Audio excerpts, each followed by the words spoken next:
guys, how are you doing? Pretty good, really good. Yeah, you. we just came like 3 minutes ago here, so Yeah. so The orientation starts. Starts immediately. now. On the run. Yeah, definitely. So today you are playing here in Porispere. How do you feel? It's like playing home. Yeah, Pretty much. yeah, it feels very good. We haven't played too much this summer because we've been preparing the second album, and it's like basically it's like first festival show this summer. So it's really it gains Lots of excitement yeah. in the air. Yeah. Are you going to play today some new songs? Yeah, we do have one new one coming up. Okay. Yeah. So what can you tell about the upcoming album? A lot. Great. We've been working with the album like 2.5 years with Jussi, and it's like it seems that it'll be. I would say it's more heavy. It's a bit more aggressive, but still it's having like this like a catchy chorus thing inside of it as well. And it's like I'm really excited about how I kind of feel that if somebody and when people have liked, and if they have liked the first album, they like the second album even more, because we just kind of made that kind of development further than what we started with the first album in a way. So when should it be released, more or less? I think it's gonna come out around April or May 24. So there is still a bit of time. Yeah, but the first singles are coming quite quickly. So the first single is coming up September 15th already. So so quite soon. we don't dare to wait that much to hear something new. Yeah. And can you tell something about what the songs are going to be about? The first album wasn't like theme album, and the second album wouldn't be that kind of theme album as well, but there's like a certain themes that they're like appearing here and there in the songs. And there's actually quite a lot of different kind of approaches when it comes to lyrics and thematics, but still it's like I think it's something that you can quite easily say that okay, this is Moonshot song still, and it's and I think musically it's like Jussi's songwriting has taken like one step further from where we started with first album. So it's like Yeah, I guess we sort of just continued from where the first album, where we left situation with the first album, and I pretty much started to work on the new demos pretty much right after the first one was done. So it's like a natural development of like cultivating the moonshot thing and like just, but on the other hand, of course, following just our own gut feeling, what works and what doesn't, and I suppose that has always been the case. That's how the moonshot sound comes together, and I think now it has been cultivated even more, like towards the core of moonshot, and and we have learned quite a lot in a way that we know what we are into and what we are not even more, and it's easier to sort the demos that way, and just natural development of songwriting. And the working process has been also it's been quite nice to see that when we started we kind of learned how we work together, and now we didn't have to like start everything again because the train was moving already. So it's like we just the process with the second album, the process was familiar for us already. How we're going to do it was natural. And in that way as well, we were able to speed up, making new demos and deciding what works, and so it wasn't like this learning the whole new band thing as we had with the first album. So now we were like right away to the core of where the sort of the magic happens. Yeah. Let's talk about Confession. That for me was the best album of that year, 2021. Great. Yes. It was I have heard a lot of people that had the same opinion on the album. Which one is your favorite track of the album? If you have one, it's hard to choose. Yeah, that's a tough one. For me, it's like changing, on a daily basis. It's like today it would be something like, I usually say when somebody asks what is your personal favorite, I usually say Agony Walk, but Confession is really good. There's plenty of good songs. Cut the Corners. It kind of varies, At some shows, you get really into a certain song and you think like, okay, this is the best one at the moment.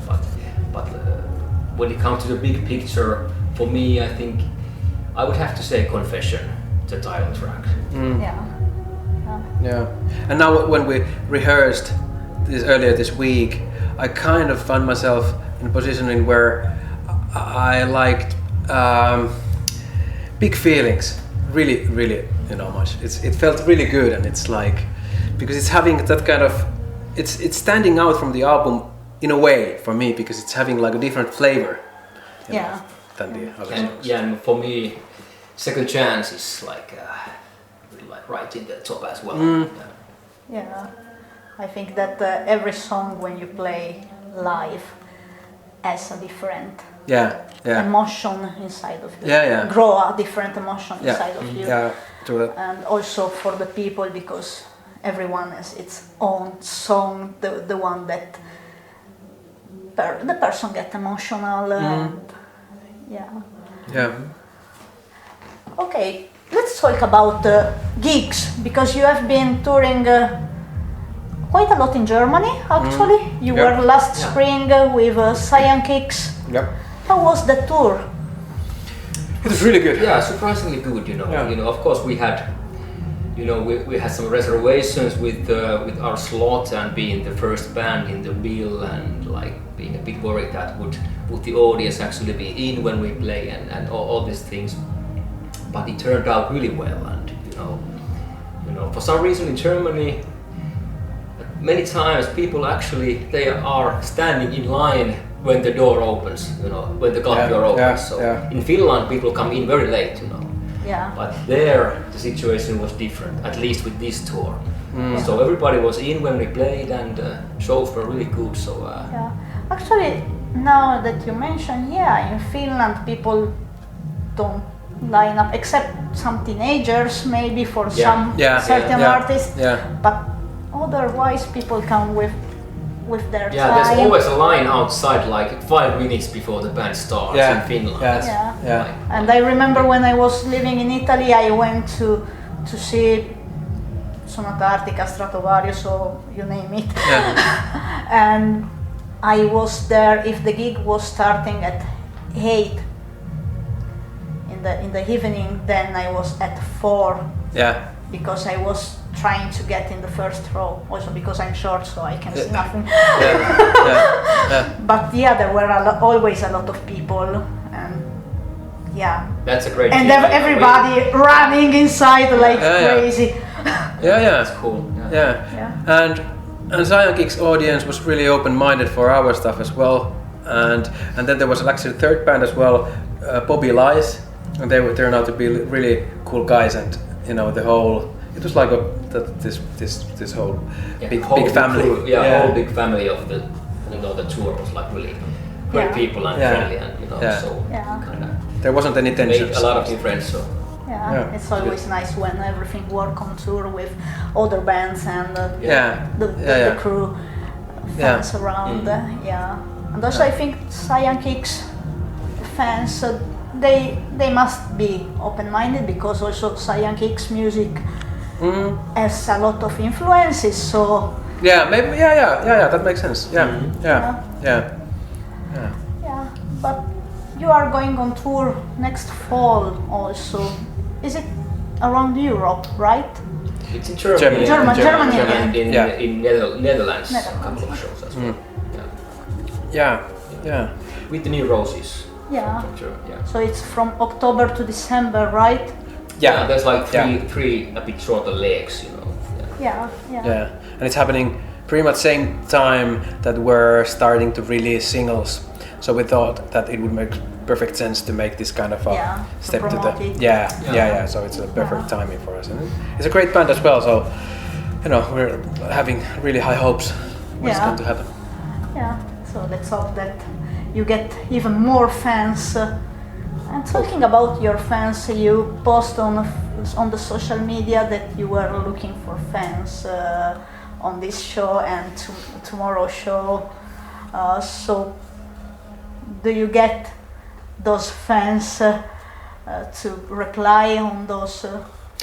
We made this kind of open invitation that all of the fans are really welcome to send their material footage from the gigs and shows, and once we're putting out our next singles, we're gonna use those materials in there as well. So our director will pick up his favorites and we'll see. But I think it's a nice gesture for the fans as well, that we really respect what they're doing, and they are there. So we'd like to get them involved for the process as well. It's really nice. I think that people are going to be really happy in front of the stage there. Yeah. We heard that there was like a lot of contacts to that email that we put into the post, so it's like really assuring. Yeah, it's great. And your shows are always great. You know how to be on the stage, and for someone that took photos, it's like it's like where I should look now, because both of you are all the time doing something and creating the right situation for the photos. Okay, and, thank you. And it's I was talking before with another photographer. We are both waiting to see you on stage. Okay. Because it's always great, and the show itself is really great. Even if I go further to watch, it take the soul and shake it. Yeah. So great. How do you feel when you are on the stage? Do you think what is happening, or just you go with the flow? I suppose, to put it short, it's like you build this tension throughout the day, and when we are finally on stage, everything just gets released. So it's like a Pandora box. Yeah. Excitement and sort of nervousness, everything comes out in a positive way, and it's like it's then it's time to blast. Blast away. Yeah, I like it because on the stage you don't have to, and you can't think too much, otherwise you're fucked. It's like you just let it go and see what happens, and take all the energy from the audience as well, and it's like it's pretty primal in a way that you don't really think.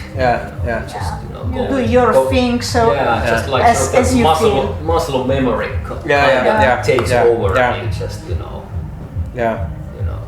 go through. Exactly. So far, which one was the most memorable show and why? It's hard to choose one show.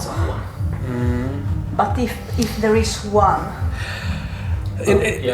For me, it was like we played in this last tour in Germany. We played in Hamburg in this Knust place called Knust, that venue, and somehow something just worked, and it is like I just realized when I was sitting in my summer cottage this summer, and I was like, okay, this one moment is from the Knust. It's like I can never forget it. But of course, there's been plenty of good things, and it's like every gig, is having like good moments. But that's something for me, Yeah, I think for me, I think there's two. One would be the first Tavastia show last year in June. You know, that was sold out, and you know, first Tavastia ever, and all that, and people were like, I can see so many faces, just you know, they were just you know pure excitement and smile and joy, and it was like really fulfilling to play that show. And also one of my favorites was that was also in Hamburg, but that was a different tour. We were with Danko Jones. Yeah, that was What good. was the venue's name? I forgot the name. Yeah. It has like It's like amphitheater thing. It's like it has the big room and a smaller one. I don't remember. I can't remember the venue's name, but anyways, you know that was sold out as well. Yeah, And there were like maybe let's say 12,000 people or something. Yeah. 1,200 people or something. And for some reason, that was also the final show of that first leg before we flew to Finland, and that was somehow really special. Yeah. People were really excited, and you know, band was on fire, and you know, it was really good. lots of good stuff going on. Yeah, and also that one in Turku we played this Knotfest. Yeah, I was there. That was great. That was exceptionally good as well. Yeah. You know, there's lots of Yeah. And, you know, not to forget the day before the Tavastia show last year, that was Rockfest in Hyvik. It was also like Huge. I think that was like the first. Was it like the first big festival? We had played a year before that a couple of ones, but that was like truly a bigger one. Lots of people and big stage, and everything went smoothly, and really nice one. Yeah. But we've been super lucky that everything has went so well when it comes to playing live, and we have had you know opportunity to play really good shows, and you know the slots have been really good, and you know it's like because it's you know it needs more than good band, because there's lots of aspects that have to if work. it's too early, there is not enough people. And exactly. if it's too late, maybe people are too drunk. That happens. That happens quite a lot in Finland. And sometimes I look to people and, why did you pay for the ticket and you are unable to see the artist? Sometimes like, I don't understand, but but if it's a middle spot, usually is the best, because the people are a little bit drunk, but not too They're just getting there, you know. Exactly. I want to know, what gear are you using as on the stage? What gear? Yeah. Well, there's lots of different stuff, but for guitars and basses we have this Neural DSP, which is this Finnish company. It's near these digital, you know, entities, and so we kind of made a decision to have those and free ourselves from all the roading and loading in and out all the big Marshall cabs, and you know there's like lots of beauty in that as well, but it's like a hard work to set them up. It's like they take a lot of space. Also, you know, the space in your mind kind of frees. You know, There's like lots of more opportunities for the stage. You know what we would like to do there, and you can how it move looks, more, and so on. And myself, I play. At the moment, I have quite many different guitars, but I've been using Gibson and Tokai guitars live lately. And Henkka has ESP basses, and Mikko has Yamaha drums, and so on. And lots of some pedals here and there. And for me, this microphone and cable, it's just enough. What's the brand of your cable? Normally it's always the singer that doesn't need that much. But it was great that you know from all the band members what they are using, because it's not always like this. Yeah. So let's talk about your other job. You are a photographer, and actually you have a exhibition in Helsinki.